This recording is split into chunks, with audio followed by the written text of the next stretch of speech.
Hello friends, today I'm going to give you my rankings for all the mini-games in Fall Guys. How will the Season 2 additions shape up? Let's find out. Number 29, Team Tail Tag. Featuring the two most complained about features of Fall Guys, team games and awkward grabbing mechanics, Team Tail Tag is generally speaking an absolute crapshoot. My major issues with it are the sheer lack of impact each player seems to have in the teams, and the entirely random luck elements of it. Pretty much universally disliked, Team Tail Tag falls face first into the doldrums of last place.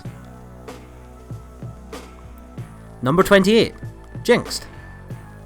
I had a lot of trouble deciding between this and Team Tail Tag in terms of which I thought should be bottom of the list. They are very similar games, but I've put Jinxed slightly higher, as I personally have a little more fun intentionally getting infected early on, and sentinelling my way through the opposition team. That said, having a 50-50 chance of being booted out of a game in usually the second round, just because you had the bad luck of not being on the right team, really does suck. Number 27, Hoarders.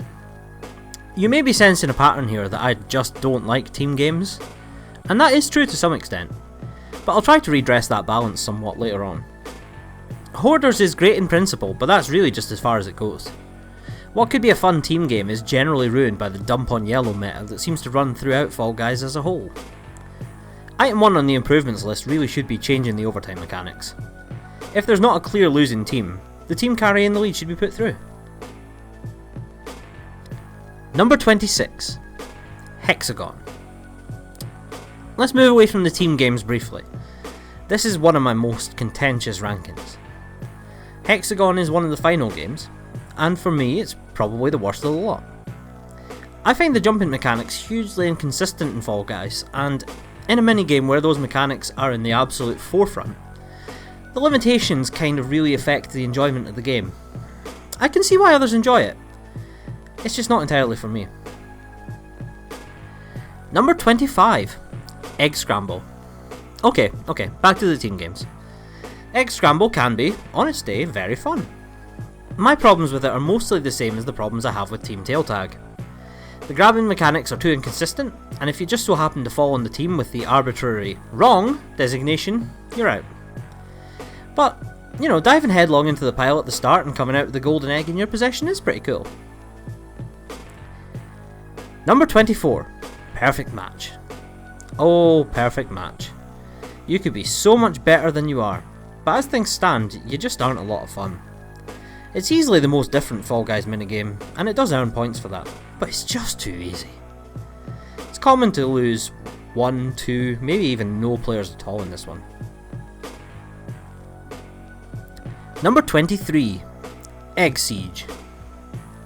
The first of the Series 2 editions, and for me, the most disappointing.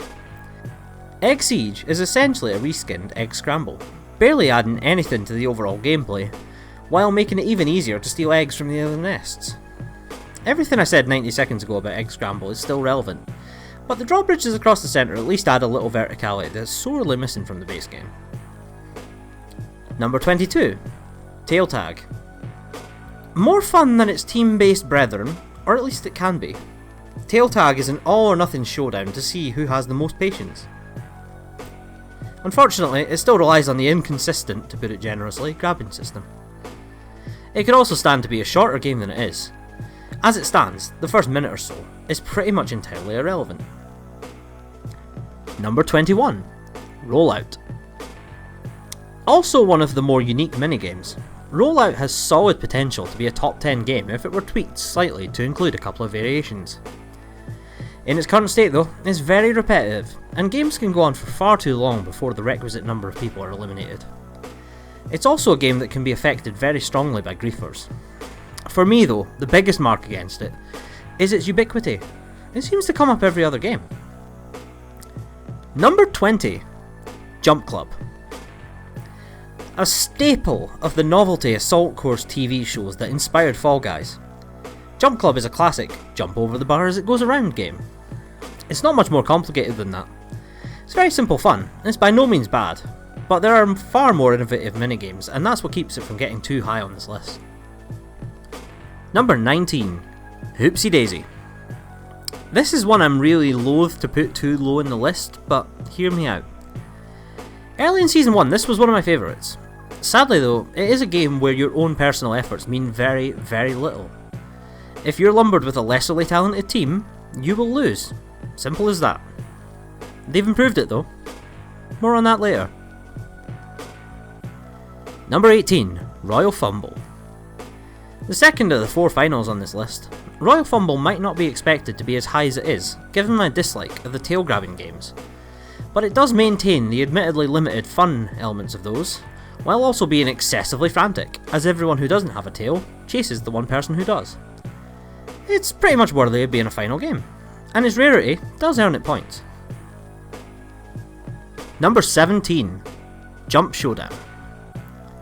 Sticking with the finals here, Jump Showdown is essentially a reskin of Jump Club, with one crucial difference: the floor falls out from underneath you. Showdown can become tension overload if it goes on for a long time, and at the time of recording there is a bug going on which is limiting the speed of the rotating bar, which is lengthening games. But you know, aside from that, it's everything good about Jump Club, with a little creativity added. Number 16, Wall Guys. Our second Season 2 edition, and the most unique addition to the game. Get over the walls and reach the finish. It's pretty simple, right? Maybe not, because you've got to rely on a little bit of unspoken teamwork to get the boxes in the right places to make the walls climbable. I've got a lot of faith that this game will become better as players get better at it. Right now, it's decent fun, and it's, novel enough to be worth playing. Number 15, Block Party. The midpoint of my list, and a game that can be very fun or very frustrating. Get near the front of the pack and it'll be plain sailing. But if you start to get caught towards the back, you're going to be in trouble pretty quickly. Elimination comes swiftly and painfully in this one. Bonus points though for one of the best music tracks in the game, and the perfect timing of the music to the closing in of the walls. Number 14, Fruit Shoot. One of the simplest games. Run up a large hill against a treadmill, while fruit and logs roll towards you unforgivingly. If you get hit by anything on your way up, you can expect trouble. The biggest knock against this one is its length, or lack thereof, meaning one mistake can be very much fatal. Maybe that's a good thing, maybe not, but it can get very frustrating. Number 13, Seesaw. The ultimate minigame in terms of feast or famine gameplay. A front row start can see you breeze through to a top 5 finish with no effort. Get caught in the pack though, and watch helplessly as all hell ensues around you. A recent addition are the occasionally found vertically aligned seesaws, which can cause unbearable choke points and force stalemates where 30 or more people are eliminated. Fortunately, it's usually a first round game, so it's not too frustrating to lose.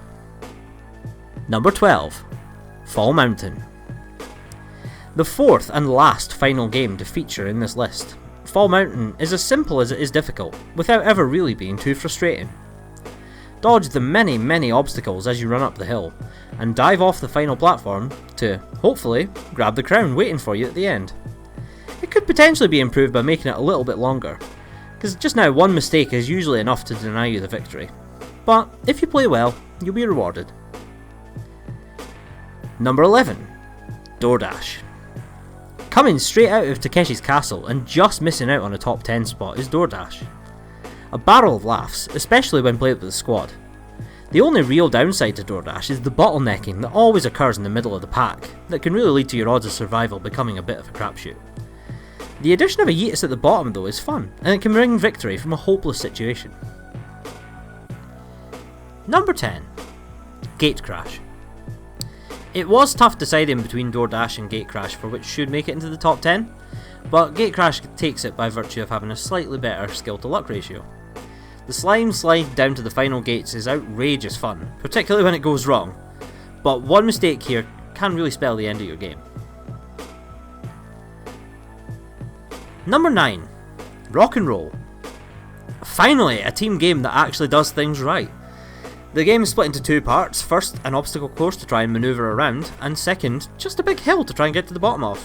The only problem is, the other teams might be waiting for you when you get there to stop your ball in its tracks.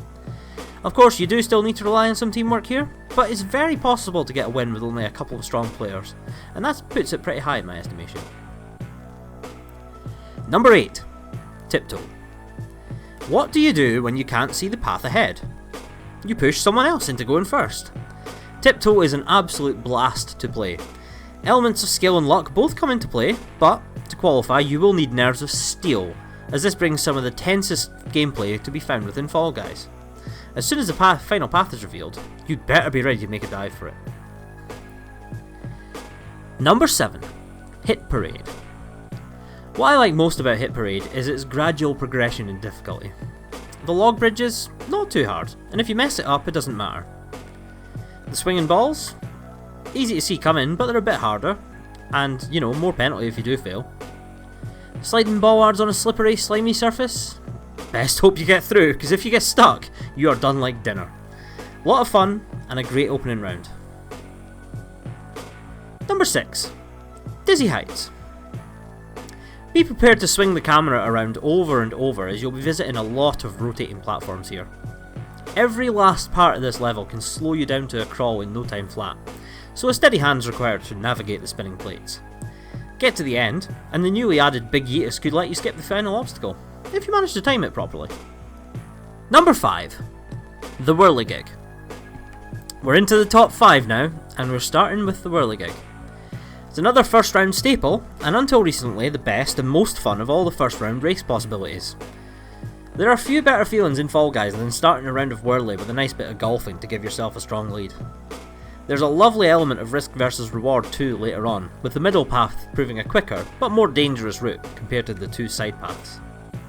Choose wisely. Number 4. Night Fever. The new round 1 game of the season 2 update, and it's an instant classic. The medieval theming is abundant here, with spinning, spiked logs to traverse, swinging axes and log traps to dodge, and a drawbridge finish to stop you in your tracks just as you think you're starting to do well. I'm curious to see how well it's going to hold up to a month of playing, but right now, it's definitely one of the best games in Fall Guys. Number 3. Slime Climb. This game is my nemesis. It's ruined so many good runs. So why on earth do I enjoy it so much? Simple. It's the absolute best minigame in terms of fairness. If you play well, you will succeed. Sure, you might have to fight off a griefer or two, but it's all down to player skill on this one. A course that gets more and more complex at every level, with the tension of the slime level rising quickly right behind you. Slime Climb is honestly a game I would pay money for all by itself. Number 2. Hoopsie Legends. All the way back at number 19 I said they'd made improvements to Hoopsie Daisy. Well, they didn't just put the improvements into that game, they decided to make an entirely new game based on those improvements. All the fun of Hoopsie Daisy, without any of the bad team lottery, it's all on you to get 6 points before anyone else. This is a game I think could take the number 1 spot before too long. However, as things are, there's one that just edges it for me for the time being. Number 1. Fall Ball. I hear you. You're saying, but you hate team games. How on earth could you have a team game at number 1 overall? It's a good question, and it's honestly one that doesn't have an easy answer. There are a lot of things wrong with Fall Ball. Sometimes, I think they actually fixed this, the teams are unbalanced in number. Sometimes your team just aren't strong enough to get you through. But all that really just pales into comparison with the fact the sheer joy of it is unmatched. Even when things go wrong, the pleasure to be found is just all worth it. You got a poor team? Scored an own goal in overtime to knock yourself out? Ah well, laugh it off, dust yourself down and get back in there, because next time you're going to smash it. That is it for my rankings. Let me know if there's anything you disagree with. I'm sure a lot of people will. I'm sure a lot of people are going to want Fall Ball much lower. But hey, it's my opinion. Crucially, if this is your first time on my channel, I'd absolutely love it if you'd hit the subscribe button down below. I'm trying to grow my channel, and every single like and comment, and particularly every little click on subscribe, really does help me so much. But, until the next one, bye for now.